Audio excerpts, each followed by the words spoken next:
Hello दोस्तों, ओम शांति।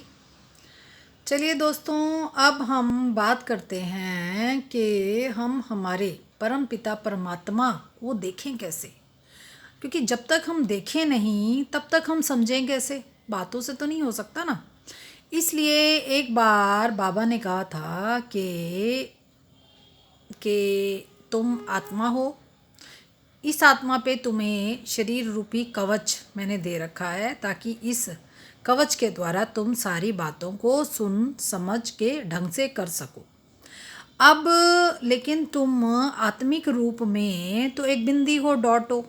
और मैं भी परम धाम में इसी रूप में हूँ, और मैं शरीर धारण नहीं करके रहता ऊपर, क्योंकि ऊपर 5 तत्व ही नहीं है।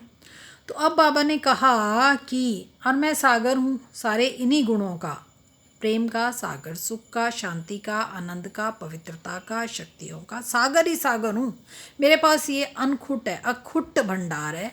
जितना मर्जी तुम मेरे से परम धाम में लेते ही रहते हो, चाहे जिस भी स्थिति के हो। तो अब क्वेश्चन ये अराइज होता है कि भगवान को हम देखें कैसे। तो बाबा ने एक बार कहा था कि देखो दोस्त बच्चों, जैसे शरीर में से आत्मा निकल जाए तो एक दिन भी शरीर को नहीं रखा जा सकता, एक दिन भी नहीं रख सकते।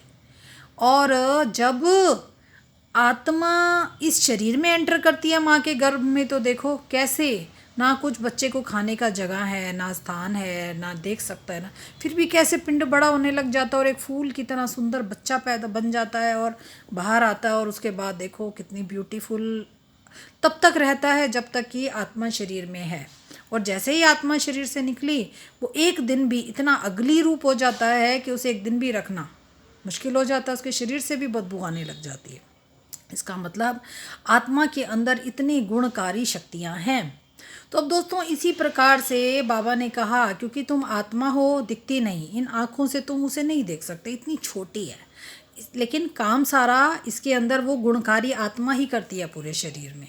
इसी प्रकार से मैं भी गुणकारी पिता परम धाम में रहता हूँ, तो मेरा ही पूरी सृष्टि पे वर्क होता है तुम पर, लेकिन इन आँखों से तुम मुझे नहीं देख सकते। हाँ, अगर तुम्हें बहुत बहुत मन है मुझे देखने का, तो इसके लिए मैं तुम्हें दिव्य दृष्टि प्रदान कर सकता हूँ, लेकिन वो तब जब तुम्हें बहुत बहुत बहुत ही मेरे साथ कनेक्टिविटी में आना चाहो तब।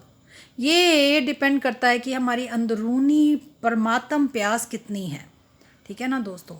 अब इसके आगे फिर बाबा ने हमको ये कहा था कि जैसे